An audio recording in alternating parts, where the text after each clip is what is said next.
mellow. It is kind of like this place. It is very mellow, this place. I like it here. That's why I wanted you to come. I'm stoned out of my mind. I haven't had anything. It's just the house. It just kind of... Yeah, it gives you that kind of groove, as they say in the business. I'm sitting here with one of my favorite people, Burt Reynolds. Now, I have to tell you, you, to me, are one of the sexiest men in existence. When did I learn this, you may ask?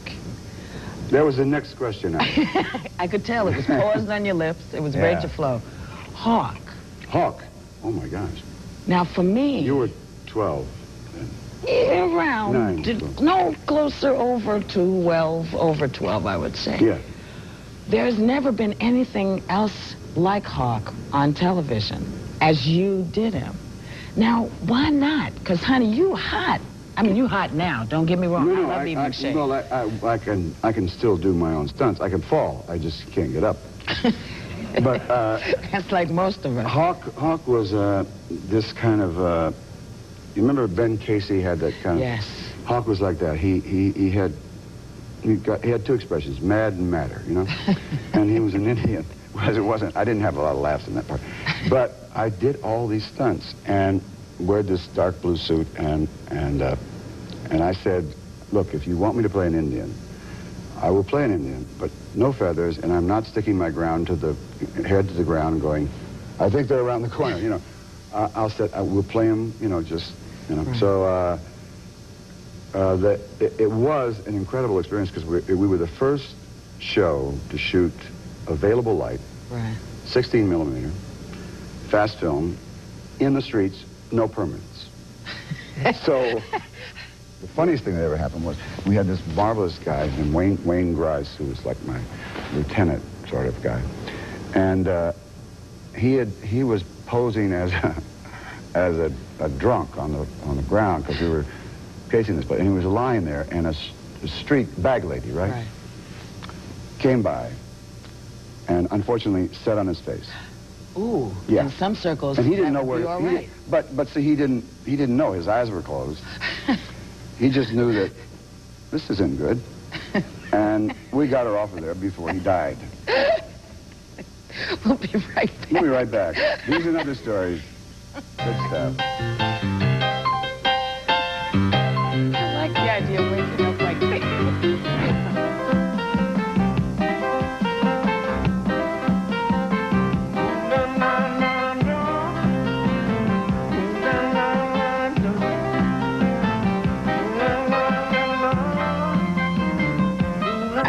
I had to tell you that Hawk story because it just... it's unbelievably flattering that anybody remembers Hawk, first of all, because we were only on a very short time. But I'll tell you, I had just been fired from Universal. What? Fired? Fired, yes. Somebody fired you? Oh, a lot. You want me to go get him? Who was it? No, you know, they always say, you know, living well is the best revenge. The problem is, by the time you live well, they're dead. Yes. I mean, I finally got a lot of money. I went back to find this guy and tell him what a putz he was, and he was dead. There was no satisfaction. Anyway, I went to New York, and I was angry, you know, and I had tested for a show called The Long Hot Summer, and I thought, boy, if I'm right for anything, it's The Long Hot Summer, because I had about a quarter's worth of Southern accent still left, you know. And I did the test, and they got the word back from the guy who was then the president of ABC. I think his name was Kennedy, I think. And they said, he's not pretty enough. So I'm not going to tell you who got the part, but he's doing aspirin commercials now. He's real pretty, though. And I went to New York, and I was still angry, and I went for an interview for Hawk, and they said they were going to test me. So they tested me, and right in the middle of the test, I said, is the president of ABC going to see this? And they went, yeah. And I looked right in the camera, and I said, I'm not any cuter now than I was before, you asshole. And then he looked at the test and went, I love this guy. He's got the right attitude. Well, anger. Yeah, that's how it works. I mean, I get that too. Well, you're just not. Of course you do. Well, you know, what you do though, I've never been able to figure out, because you're the only one that can do this. I have ashes all over me, like Phoenix, you know, because I have been in the ashes. But you do an Academy Award-winning performance. You go in the biggest commercial movie in the world, and then you do something. It's so bizarre. I don't know why you did it and how you did it, and then you're in another very strange thing, and then you're in something else. You're so generous with your time about everything, but career-wise, it's something that everybody would say, are you out of your mind? You can't go and do that because you're going to be everywhere. And you say, I don't care, it's for children, or it's for this, it's for that. And you were the only one that bounced from television to movies, to television to movies, and did it brilliantly. Outside of you? No. I bounced from television to #1 in the world in the box office to number 128th in the box office. Like that. It was amazing. And then television. But I'm big in television. You're huge in television. Thank you very much. But television is, as I was watching the other night, and I love the Alfred Hitchcocks. And I just happened to turn it on. And there you were. There I was. With some man looking for water. I said, look at Baby Burt. Because, you know, you're very distinctive, too. So it's not like anyone could say, well, that looks like that was you. Yeah. Well, I have this Neanderthal head, and you can't see my eyes. And I remember that show very well because Stuart Rosenberg, who is now a movie director, was directing it and was very smitten with the girl. Right, the blonde. Wow. Who was married to one of the Everly brothers. Ooh. And he was so smitten with her that the only direction I ever got from him was, please move out of the way. I can't see her. And that was all I got from him. Have you always had this funny streak? I think you're one of the funnier people. Were you a funny kid? Yeah. I was a defensive thing. I mean, I remember when I read Pat Conroy the first time, who I think is our Faulkner now. Yeah. Especially in The Prince of Tides. That was me. I mean, it was a guy who, if he wasn't funny, he'd kill you. Right. And I knew that if I didn't start getting funny, I was going to be electrocuted. You know, because I have a very short fuse. So what I did was I tried to learn to use my humor. Right. And people would be saying, you know, and I sort of said what I wanted to say, but hopefully with humor, you know. And it really is the best way. And when you get old like me, it's not a good idea to hit guys named Rocky. You know? Now, when I think of you, I think about all the films that you've done, and I think of how tides turn in the city, in this city, not necessarily in the rest of the country, but in this city. Why didn't they see what your potential was?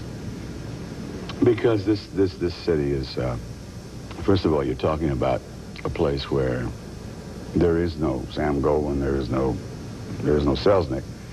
There's a guy who used to be the president of Penny Shoes, who's now the president of the studio. And also, I find myself having meetings now and saying, well, it's kind of like the character's sort of like an Errol Flynn character. Right. And they go, who is that? Yes. And they don't know who that is. Yeah. And I remember one guy, Jason Bateman, who I love, this young kid, and I sort of have a whole, as I'm sure you do, a whole bunch of young actors who sort of come to my house, and you know, we talk and everything. He's one of my lads, and he said, I was talking about Clark Gable, and he said, I've never seen him. I said, okay, now, this Saturday, I'm going to get a copy of a movie, and you're going to see him. So I got a mint copy of Gone with the Wind. And you know that great introduction when he's at the bottom of the stairs and he looks up, and there's an audible gasp from the audience, you know. And he's looking, and I'm watching him out of the corner of my eye, and then it goes on a bit, and he turns to me and says, he's very good. But what do you do? You know, what do you do? You know they're only 6 years old. You That's know right. that they are. So Yeah, you go they don't in. remember that I ever did anything. The thing that they remember about, didn't he do a lot of car movies? Yeah. They think of me as sort of Mario Andretti with dialogue. They don't know about Deliverance Now, or could Starting you make Over. Deliverance again? Could you make Deliverance today? If you brought that script to a Yeah, studio, I can make it. What do you think people... Could you do it as a studio picture, though? Well, actually, it's funny you say that because we're talking, John Borman and I were talking 2 days ago about Deliverance 2. Ooh. And basically it's about these guys who are now 50 who have a lot of ghosts and they go up there to go down the river. And I said, in fact, Ned Beatty, Right. who was very tortured about that film. That was his first movie. A lot of people don't realize that. I didn't know that.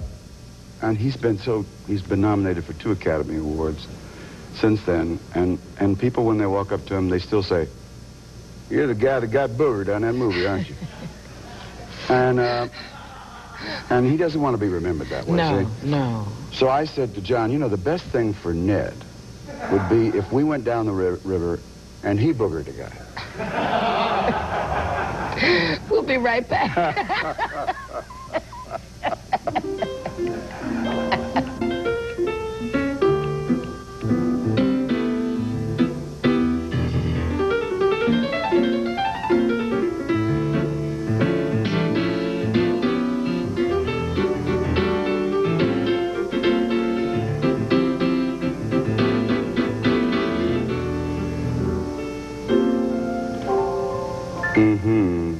Go Now, ahead. you know what I would give to do that? I mean, I would give What one would you Deliverance and one Starting Over. I don't care. If I could play like that. You love music, don't you? I'm crazy for music. I always have been. Always have been. Where's that come from? Is that I just... think I had a rough relationship with my father. And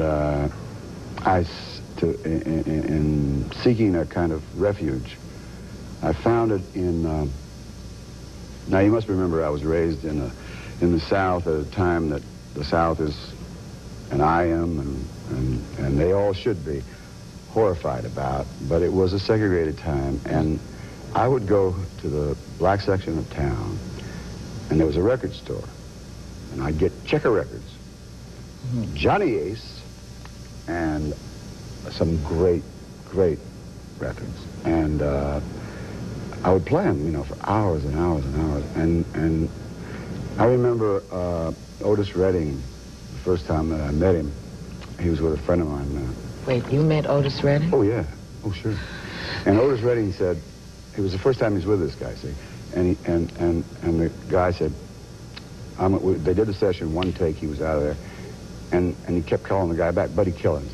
And he always called him by his, first and last. Buddy Killens, where's my record? He said, I'm just working. I'm adding some things to it. The next 2 days. Buddy Keelan, where's my record? He said, I'm adding some things to it, Otis. And the third time he said, Buddy Keelan, all my record needs is out.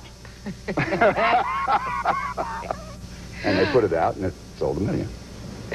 You and your dad, how did you sort of come around to resolving it? Or have you resolved it? Yes, we have.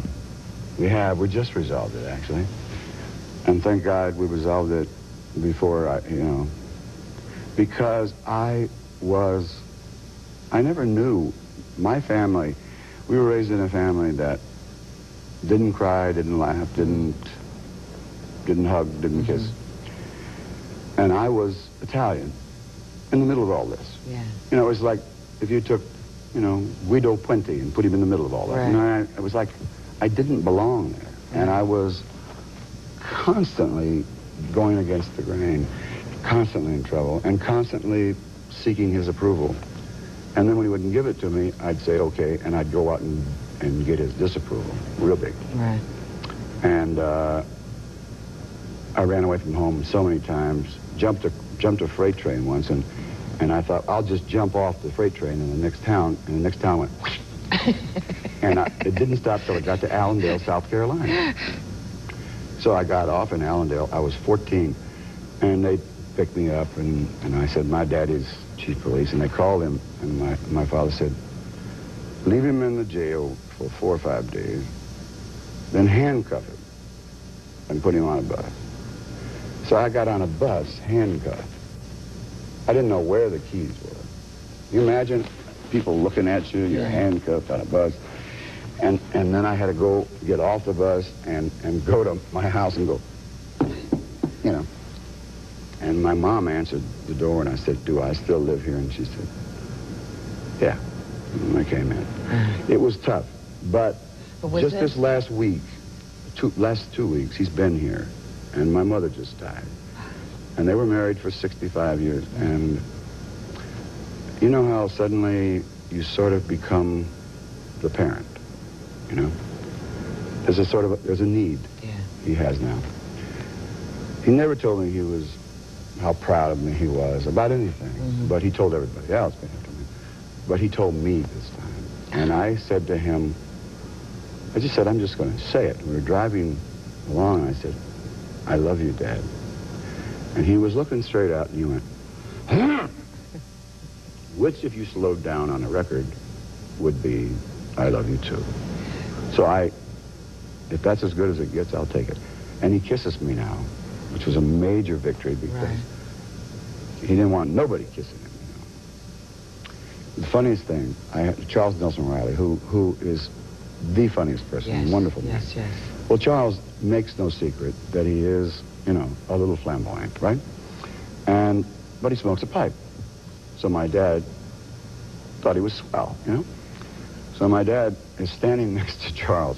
Charles got his pipe. And he said, you know, my boy brings in them queers around here. I shoot him dead and make a rug out of him. And Charles went, and about that time, a kid was leading my stallion by. And my dad said, that's the stud of the ranch there. And Charles said, really? Well, what's the horse's name? Now, the end of that story is he's crazy about Charles. Yeah. I mean, he's got past that, too. Yeah. You know, I mean, he's sort of he realizes that there's a whole bunch of people out there that are wonderful, that are different than him. Right. But guess what? Some of them are a lot better than you. Yeah. And they're different, and they're smarter, but they, you know, it's all right. Yeah. It has a lot to do, I would think, with that man thing, being a man. That's all it had to do with it. He was in the cavalry. He was in World War II. He was decorated 2 Silver Stars, 2 Bronze Stars, 5 major battles. If he'd have stayed, which Patton wanted him to stay, he would have been a general. I was 7 years old before I saw him. So this man came home, and all the oxygen went out of the room, you know? Right. Did he ever put his finger on you and say, now you're a man, you are a man. Stop trying to be a man because you are. Yeah, but it was only a week ago. Well, it's better than nothing. Yeah, that's why I'm so mature on this show. We'll be right back.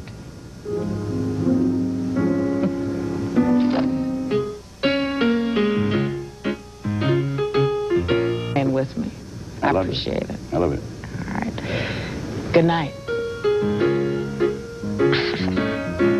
Yeah. Do you know these are called Whoopi?